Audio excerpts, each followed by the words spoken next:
Yeah, this is definitely looking like it could be interesting as the game goes on. The push that you're going to have in the early game, especially pre-6 for the Viktor, should be able to give Blaber some avenues to get around that jungle.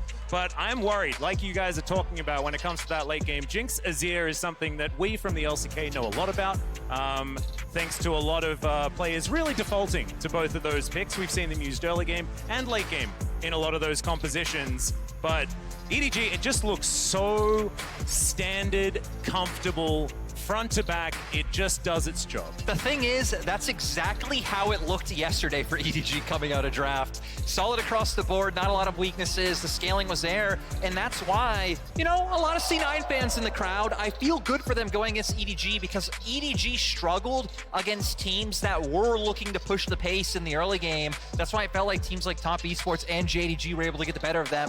So with Cloud9 having agency in this draft, if they can find those leads, they can snowball this game. And we are just about ready to hop onto the Rift for game number 4 of the day. Cloud9 trying to bounce back off yesterday's loss. EDG trying to do exactly the same thing. Of course, they've had slow starts in the past as well. And our world champions from last year really wanting to find some success now. They'll have to go through C9 to do it. Here we are.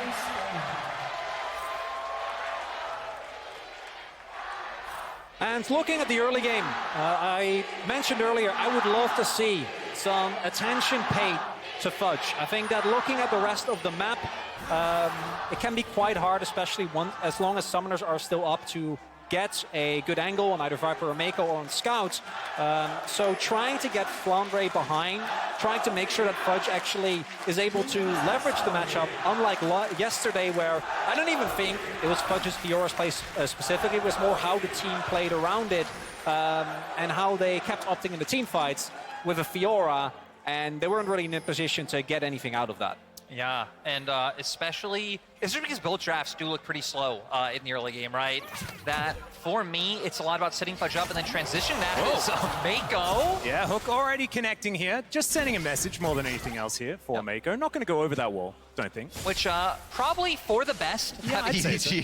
Don't start throwing this one away early on. But then looking at the early game for the side of EDG, I feel like a lot should just be on Jiejie looking to shadow early. You can try and punish bot lane in terms of trying to get something off on the Tahm Kench and make sure that these plays are able to come through with the Thresh. Yeah. But then it's a lot about once that level 6 comes online and then utilizing the fact that Scout has the ability to, again, take Jensen's flash and just kind of look to play make on repeat. Yeah, we're seeing already that EDG playing pretty aggressively here towards the bottom side. Of course, this is a bit of an age-old matchup, the old Aphelios into the Jinx, something that we haven't had to talk about for quite some time because we've been stuck in Zeri Sivir purgatory for quite some time. Thankfully, we are now out of it and back to an old purgatory that we used to deal with many moons ago. Meiko going to miss his first hook. Can't hit all of them. And C9 going to have to now deal with EDG pushing underneath their turret. Yeah, all comes full circle. We went from a spring with just these two champions to a summer with just Zeri and Sivir. And I guess now we're back to the Jinx and the Aphelios. Looking at the pathing here, have opposite pathing. So Blaber making his way towards the top side of the map, whereas Jiejie, as you're saying, at least in the early game, not going to be able to keep track. As far as I'm aware, neither team got a lot of intel as to which jungler started where, but EDG gonna get the crash here, and with Jiejie there as well, I think they're gonna be very, very safe to keep the pressure rather up on Berserker and Zven. And I think it should be expected, right, for both teams about where jungles do on a path. I mean, for C9, I think very clearly wanting to play up towards that top side of the map, and EDG having those pick tools down towards bot side, so we are just going to end up trading scuttles, and I think a lot of it's going to come down to if either side lane wants to go for the punish. There we go. Cool guys don't look at explosions. And some shellfish for Blaber. So very happy is the C9 jungler. Jiejie also going to pick one up for himself as Scout could be in trouble. Blaber trying to get in there, but thankfully some shifting sands are going to be available there, and Scout makes it out just fine. Jiejie not even needed, as Death Ray doing some work here, as Jensen is making sure he keeps the pressure up onto Scout. And I do at least really like that Blaber is looking to use these opportunities, only having his crowd camp up, so not too much available. Look for the play mid. Scout, of course, able to get out of there. And if you can try and set Jensen up for a back, considering he does have that mana bar low, and then come back to lane, and again, kind of assert that dominance with the E, get the push going, and really open up Blaber to look for options in terms of controlling either side of the river. And with how low action thus far we've been, I wonder what we're going to see in terms of setup around the early objectives. First Drake coming up soon, and I do remember Lyric talking to both you and Dagda a lot about how much the LPL prioritizes the early Drake, arguably much more so than another team, and I wonder whether that's going to be the case here for EDG as well, because while I think that they have a pretty easy way of finding priority in a lot of their lanes, actually winning an early skirmish against the power of something like Zhao can be quite tough. Yeah, I think it will be quite hard. For EDG, I think it's about getting that vision down, spotting where Blaber is, and then using that prio coming out from your bot lane 2v2. But you can see C9 not going to want to let that happen. I already like that they're hovering towards mid and trying to cement some control bot lane themselves. Yeah, Berserker getting a bit of gravitum onto Viper there, but the backup not quite arriving in time to get anything done. I'm glad that you mentioned the Dragon, gentlemen. Of course, C9, another team that does very, very much enjoy killing dragons. They did a lot of it during the summer split, so we'll see who's going to be able to get their hands on it. But like you say, I think it's going to be a bit of a slow burn.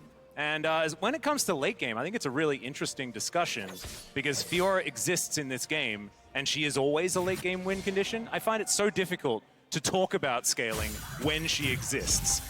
And the interesting thing there is that both teams engage, I think, is relatively lackluster as long as you can keep track of specifically the Poppy and maybe a Meiko hook, but especially looking at C9, it's quite a tough one. It's Jiejie. Yeah, it was seen on vision there, but the Emperor's Fight is still going to land. Jensen holding onto his flash, uses it now. Blaber in position. Can he stop this? As the gravity field's fantastic defensively, when becomes lightning. Jiejie, oh no, auto attack was cancelled!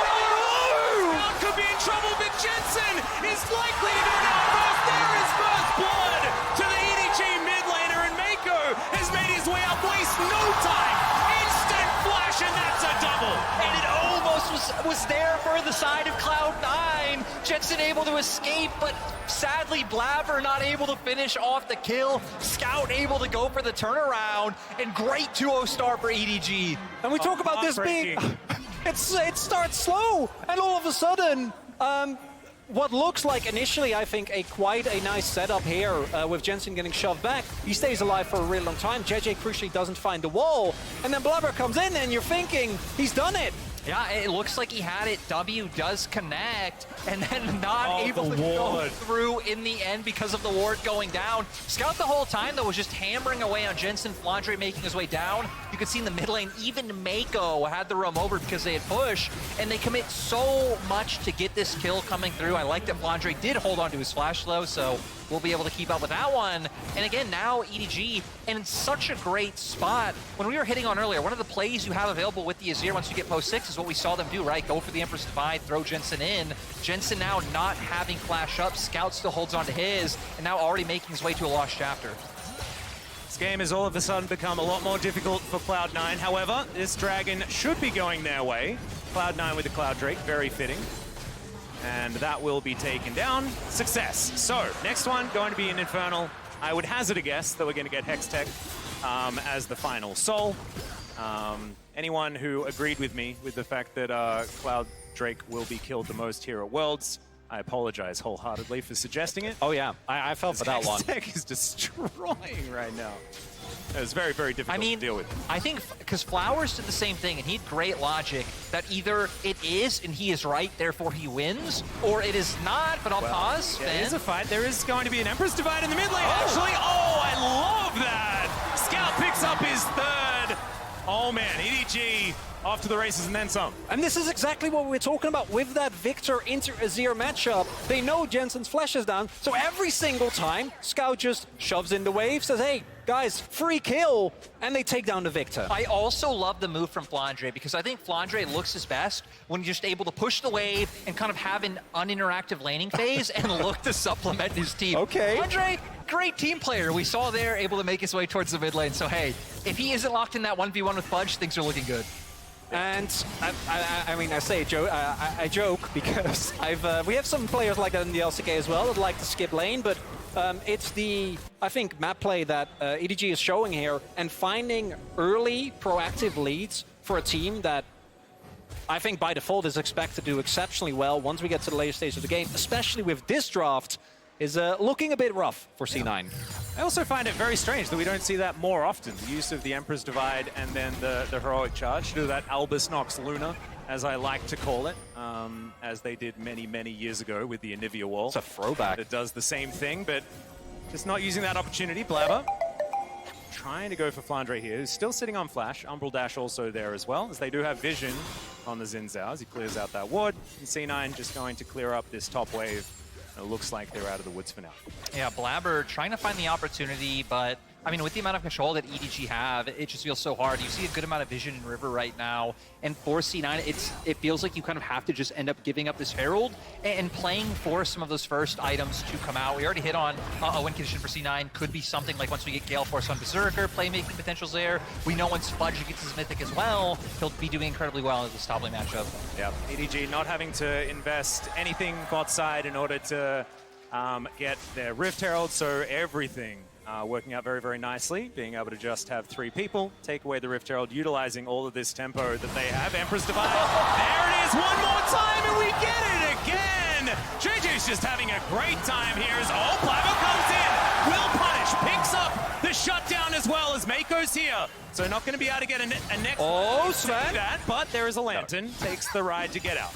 I thought the Kench was going to do it. Saw him waddle up. But this is, again, EDG just playing a textbook game. As Viper gonna get chunked, but Berserker not having enough damage. And I think specifically with champions like Azir, that even into something like Viktor with a lot of wave clear, you get a big lead. Your poke becomes so oppressive. So with the early Mythic, now Jensen is just continuously forced underneath his turret, and that makes it so much easier for EDG to play the rest of the map as Fudge. Flandre chasing him down. Grand Challenge is going to be issued, and Fudge just gets himself out of there. So, does have to use his R button, but holds onto the flash. Should be absolutely fine. As we check this one out one more time. Really good for C9 to be able to actually get that shot down. Man, I just want to know what Jensen did to them.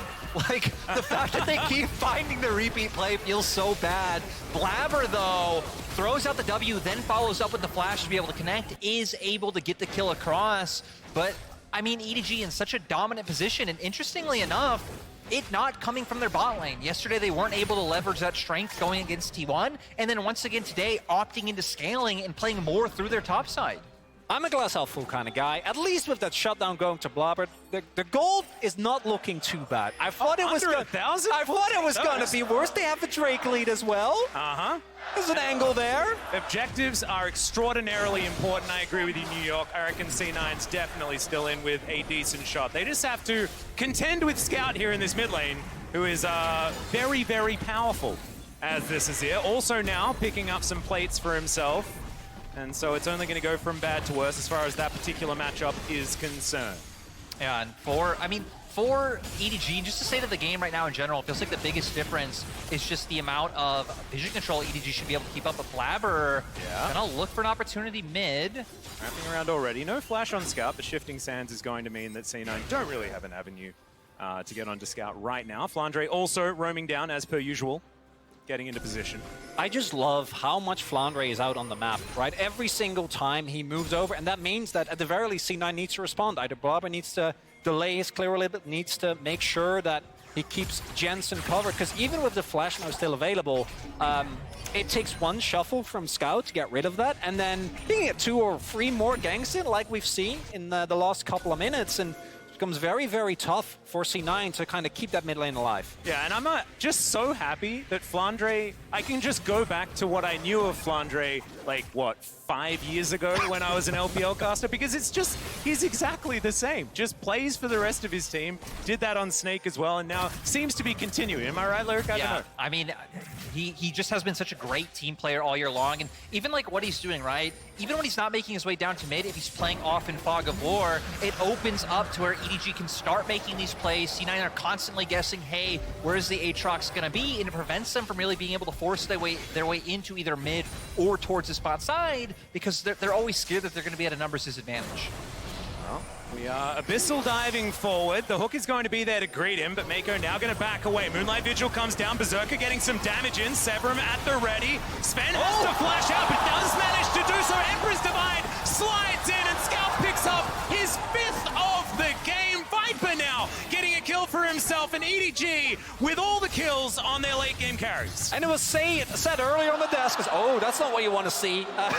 Overall, I do think the death of Poppy greatly exaggerated because I've seen so many of these plays in the entirety of summer. Poppy setting up, isolating one target, knocking away someone else, and it makes it so much harder to actually get anything done in an early team fight. Yeah, I mean, just it not being able to come together for C9. And again, I like that they're still looking to make things happen because despite the fact that they do have things like the Fiora and the Viktor, it feels like the later it goes, it can be quite rough just because of the formation that EDG's teamfight has with the amount of disengage able to come through and even them having things like the Thresh hook to be able to start fights on their own terms.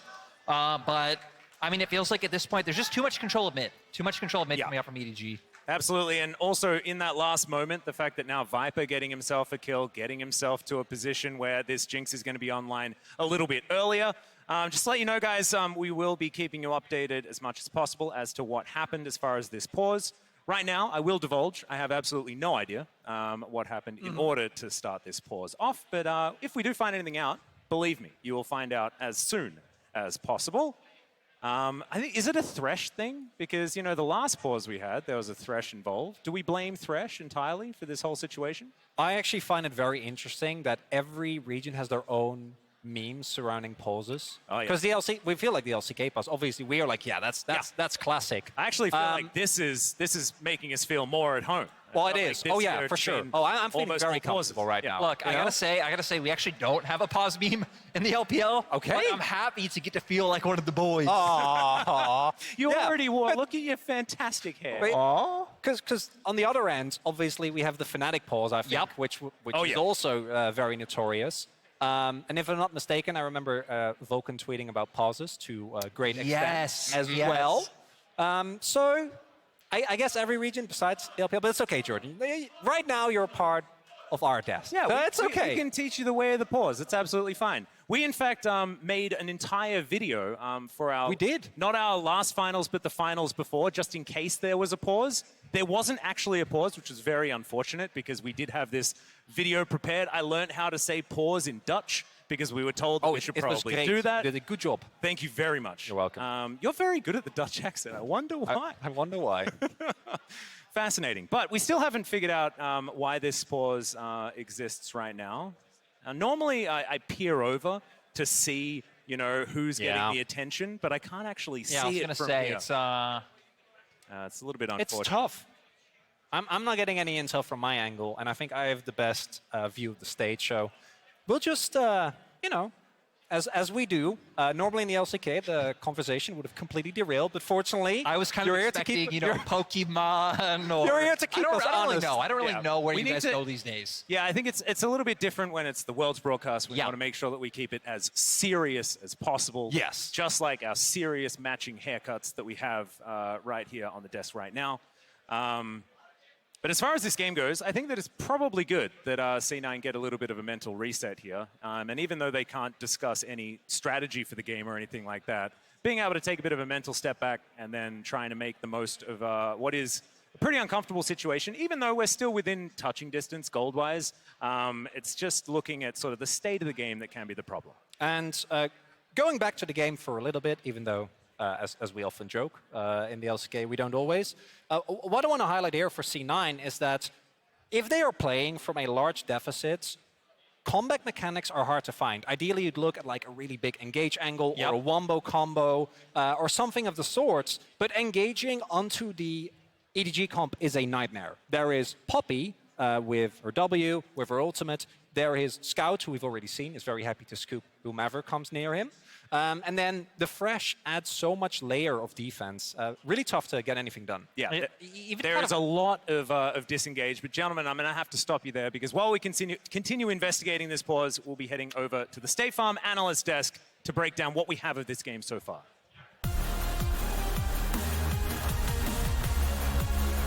Thank you very much, Atlas. We're back. Another pause. I don't know how many of you know this, a little behind the sscenes bit of info. Vedius really likes screen time. So basically what happens is, he hits up league officials. He says, I've got something to say. I'm going to need you to pause this game so I can get up there and espouse some knowledge. So now you put me on the spot because now it's like, Vedius, You have what no is it that knowledge? you want to say? Oh. I'm like, well, everyone, hello, I'm Welsh. I speak another language. Also, Cloud9 is, in fact, getting obliterated right now. Yeah. Unrelated research I was just doing. Okay. Unrelated? Yeah. I So love it. We're already off the rails. Yeah. Took us 30 seconds. it's a little related. Okay. The worst NA has done at group stage. Oh, we're going Oh there. no! Okay. I asked this question. I asked this question in the green room, right? As that I think a lot of first people- play was going badly. I think what a lot of people at least want to know. Yeah, of course. I mean, I is- guess so. Is 5 and 13. 5 and 13. 5 and 13. Yeah. When was that? This was 2019. 2019. I will say they were not the worst though. At the time, LMS had 3 regions in the group stage, and they went 3 and 15. So the Okay. worst a Okay. 3-region team in Or a group 3-team stage has region, done rather. is 3 and 15. Okay. So this game is still winnable. Still for winnable, Cloud9, but looking scary. I mean, hugely in favor of EDG, which we can talk about depending on how long this delay is. Yeah. But yeah, Vedius is doing some quick math. Dash has an update. Yeah, speaking of, I'll give you the real update on why it is we're sitting in a pause. Tournament officials are investigating currently, but Viper is experiencing an in-game issue, and so it is a problem on the EDG side. We're going to go ahead and get that resolved as quickly as possible. Once I have more information, I will update you all at home a little bit more. Vedius, you're doing Yeah, some quick he's math? doing or some what- quick what's math. going on I was here? literally writing So- down 5:13. Oh, Yeah. even And not doing any math. I wasn't doing any. I was just writing it down, taking notes. Yeah, I was Taking notes. That was So- MSI, my friend. Take notes. Wait, that was MSI? I thought that was Worlds. No. That was the slogan. Oh, yeah, for MSI was you take got notes. me. How did you forget that already? Come on. Quick maths. Yeah, do There's it. a lot of games left. Yeah. So the worst NA has done is 5 and 13. Uh-huh. They're currently 0 and 4, right? Yeah. Yes. So you need 9 more losses. Which would then you'd have to be 5 and 9 to match it. And if they lose this one, it would still be 5 and 8, which is like super doable to not be the worst. Okay. Super. What sort of perspective is that? Yeah. Which is like, guys, I know it's bad, but. So somewhat unironically, I will say in 2020, NA started really poorly. That was the 0-6 TSM year, but also TL started 0-2 and FlyQuest started 0-2. And literally every interview question any player ever faced was, man, why does NA suck so much? And like, why are you not winning, et cetera, et cetera. All right, I got to jump in here because it's a shorter pause than we expected. Tournament officials have reviewed the footage, determined that the performance Viper was experiencing was within limits. They have informed the player who has accepted, and we are now resuming the game. Back over to you, Atlas. Thank you so much, gentlemen. Fantastic that we got to give Vedius some screen time, especially when he's had such a great day today. And here we are, back with EDG versus C9. So, something seemed like it was going wrong for Viper, wasn't actually going wrong, or not going wrong enough, and we are now back in. And it didn't look like it was going very wrong. Like 1-0-1, Kraken Slayer completed. Jinx is probably having a great time. Yeah, for Viper in a really solid spot, especially because, again, he's going to be the big defining member. The later we go on the game, kind of going to be the highest range champion, especially once you get something like a rapid fire cannon coming on through. But I feel like the key thing is, right, we've had EDG sitting on item advantages for quite a long time. But now with things like Divine Sunder coming out in top lane, the Gale Force finally hit for Berserker, C9 potentially going to be able to start looking for angles. I feel like definitely going to need a cross map. We can already see EDG getting control of the bot side. With Blaber up towards top, Fudge heading there now, may be able to start looking at those plays. Yeah, and the thing that I find really unfortunate here for C9 is that if EDG are able to just stack up Mountain Drakes, any sort of win condition just becomes so much more difficult. And yes, Fiora does some true damage and things like that, but there is just no way that you ever win a team fight against this team, no matter what happens, really. You start stacking them up. But Slow comes through here from the riposte. There's a grand challenge. The flash to come through it with the ulti from Blaber as Flandre is going to turn up. Scout just keeping his distance. Super Mega Death Rocket will be included, and Flandre locks down the C9 jungler, and now they're looking for even more. That Q hit for a lot more damage than I was expecting. And EDG will scare C9 away. And it's an attempt from C9, but EDG turn it around. Unfortunately, killing a fed Azir with Summoner's Ultimate and Crown of the Shattered Queen. Upgrade is Zven. Yeah, that's the special delivery, and Meiko's the one that picks up the kill in the end. The Catfish, not exactly that tanky right now. The flash does Meiko, and Flandre is gifted another one. That was such a huge hook coming out for Meiko. Cloud9 Cloud9 just not being able to answer back. Full control of top side. Jiejie taking the Herald. And Berserker going to do his best to look for bot. And I didn't want to say it, the desk went there, but I can say it now. C9's getting clapped. EDG just firing on all cylinders. I reckon they could win Worlds. Oh, hang on. Oh, they've done that. hold They did that up. very recently. Yeah, Scout, he was kicked back, and it was a cute play. It was a a cute play from Blaber there to try, and of course, trying to get some kills on a Scout here is a smart idea, but this is, yeah, EDG too far ahead. And it's one of the things where EDG were actually already rotating members up because Herald was the objective coming up on the map. I mean, Scout able to buy a lot of time, and then here, actually no time. Well, if at first you don't succeed, try again, and this time bring more friends. Oh. I don't know whether it's Meiko! Meiko saves Scout's life! This Thresh has been everywhere this game! Oh, this is just getting painful. Every time that C9 tried to get a collapse, Scout says, is that all you got? NA, I am sorry, but it looks like T1 pissed EDG off yesterday, and they are taking it out on Cloud9. Oh, they absolutely are. And also, Meiko is showing Carrier Yeah. what to do. Like, this Thresh play is definitely the best we've seen today. Too soon, Atlas, too soon. I had to do it otherwise. Oh, no, you're right. Would. So Mega Death Rocket is going to sail by majestically, picked up by Jensen here on his way out of the fountain. He's going to just gets a Band-Aid, goes back to Boris, purchases a Band-Aid. He's going to be absolutely fine. Then he's going to get out onto the Summoner's Rift, and it's not going to be as fine unless C9 can find themselves some sort of miracle here. Jiejie stealing away this blue buff, giving it over to Scout, who has had just everything. Shadow Flame now completed, and Azir, man, he is just doing wonders. I swear, this top side of the map, the Aatrox, Poppy, Azir, it's unbeatable. Oh yeah, I mean, we're gonna Unless see. it was yesterday. This is gonna start. I mean, you know, maybe the Senna Singe not to play, but for EDG, you just cannot let Scout have this champion in my mind, performing so well on it here in today's game. And honestly, being a full item up over Jensen in the mid lane, we just saw them drop the Herald, so getting even further ahead in gold, it sets them up for the pressure with C9 being pushed in to start up the Drake.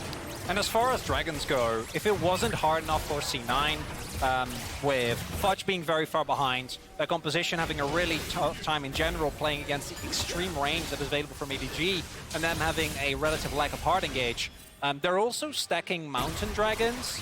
Yeah. And if you thought EDG had leeway before, if you get a couple of those, actually killing someone who's caught inside is just going to become impossible. No, Fiora does true damage, Chronicler. Yeah, that's good. It's a good point. I didn't consider that. Thanks, Atlas. I just need to provide. I need to provide as much hopium as possible here because it's very difficult to find. Yeah. At this position in the game, we're about to crest the 20-minute mark. EDG, couple of dragons and a 6,000 gold lead, and on top of that, like you say, just a teamfight composition that is looking extraordinarily powerful with where the money is and how the map has been set up at this point in time. Meiko comes on over. Zven not going to have a long enough tongue to dissuade the Thresh from clearing out that ward, and Viper happily clearing up minions here in this mid lane.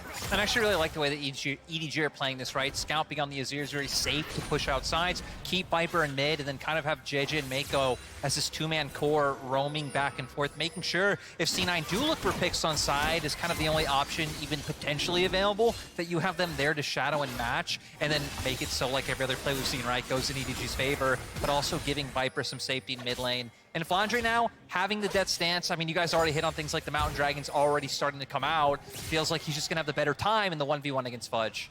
And now with EDG also trying to choke out Vision as much as they can around the Baron Pit for C9 is going to be even worse because, especially if you can get the Jinx and the Azir both towards the objective, you can take it very, very quickly.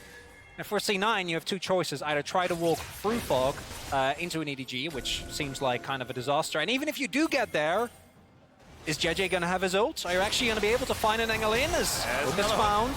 Yeah, Zven going to be able to walk this one off, but this turret is going down extraordinarily quickly as soon as EDG get on over there. Another will connect. Berserker's going to get consumed. But the knock-up's still going to connect. Meiko's going to get answered. C9, have they found it? Grand challenge is issued. Viper's in trouble. The ult's going to come through. Gets rid of the Fiora for now. And now Flandre's found his angle. Blaber just tries to turn it around. Berserker creating space in the Aphelios. He's alive! Even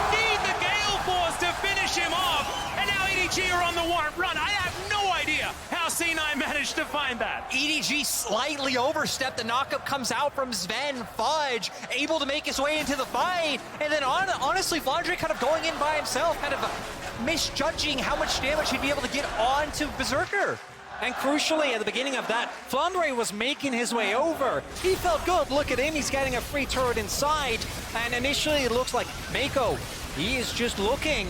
But the moment he goes down after the ultimate from Berserker, that's where C9, and credit to them, smell the weakness. Without the Aatrox there is a definite possibility you are a man up, but with Meiko already being down. And Flandre, as you pointed out, going in basically alone, doesn't find the backline, doesn't find the resets, and goes down. Yeah, and the riposte was absolutely fantastic from Fudge as well. Not only did he avoid all of the damage, but managed to keep the Aatrox still for long enough for Berserker to just kill him. Really fantastic play here from C9, but they're going to need more of that. They're going to come back in this. And, you know, looking at it, right, doesn't really change the state of the game, but the fact that members of C9 now able to hit 2 items, Fudge now able to pick up the Hydra, we can see Bloodthirster now picked up from Berserker as well, definitely hitting some of those key mid-game spikes is Blaber. Hook's going to land. Chompers not going to activate, though, so the Xin Zhao will be able to make his way out. And gets on over, we'll clear out some Krugs, and otherwise everything is going to be fine. And I think Zven is going to be so important here for C9. You saw already that the Devour, very, very powerful in these fights if someone gets hooked, if someone gets engaged on, and that could be a way that C9 find this miracle that we're looking for. Keeper's Verdict going to get charged, but just Jiejie being a bit of a helicopter, zoning the rest of C9 away as the inner turret is going to get taken. Blaber may have stepped a little bit too far forward, but thankfully the Poppy not quite fast enough. Really liking the Bloodthirst here from Berserker as well. Playing into Viper now with the rapid fire cannon finished, as well as Scout, who obviously very fed, has been the entire game. The additional sustain means that you're actually able to stay in fights as long as you can get a wave, find a jungle camp, or at least get something.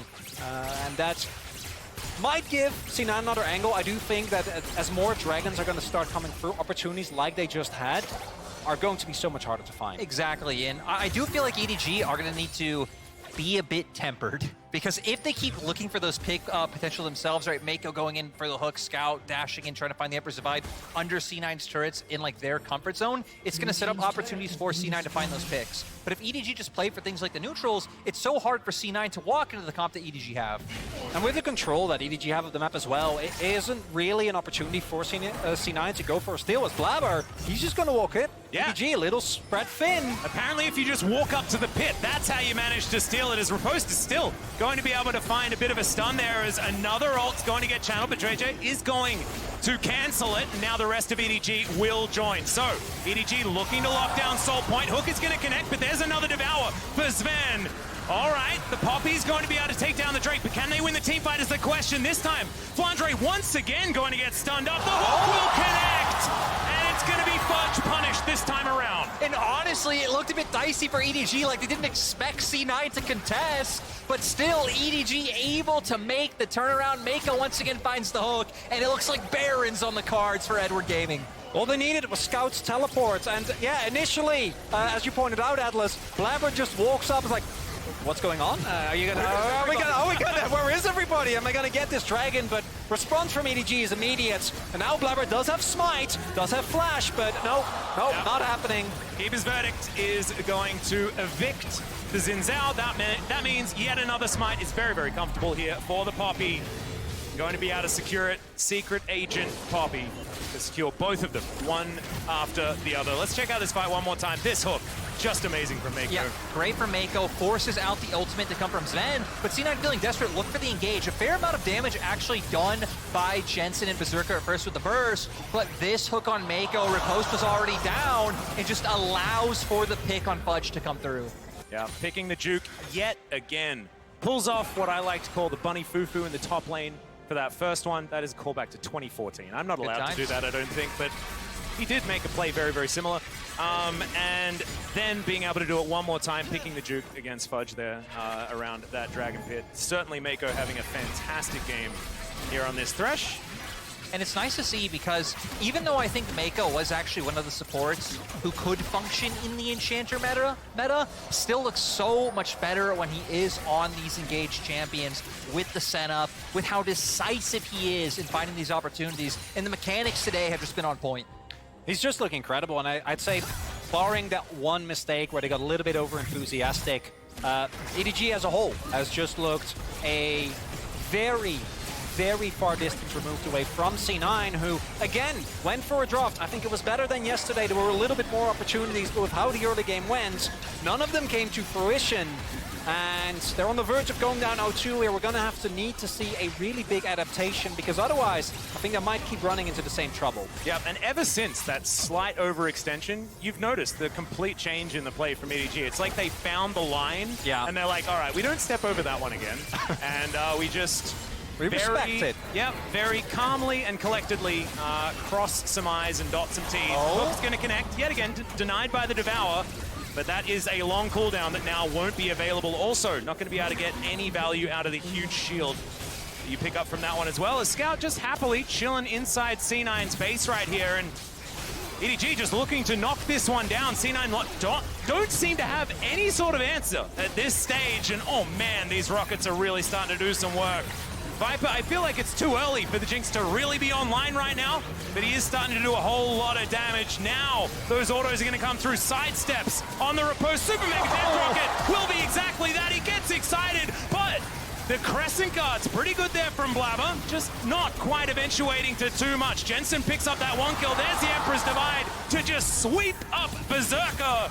And now C9, the ace, I think, is going to get completed, as the 2021 World Champions will claim their first Nexus of the group stage.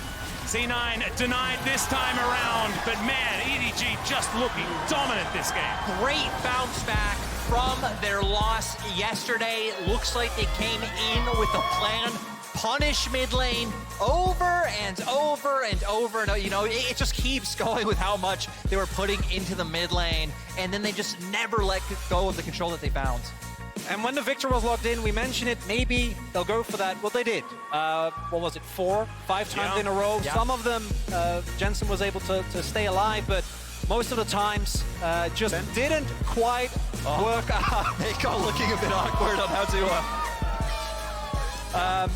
there we go. Yeah, Okay, everything's resolved peacefully. Not intentional. I was a little bit of a worry there for a second, but a bit of patience and they got there.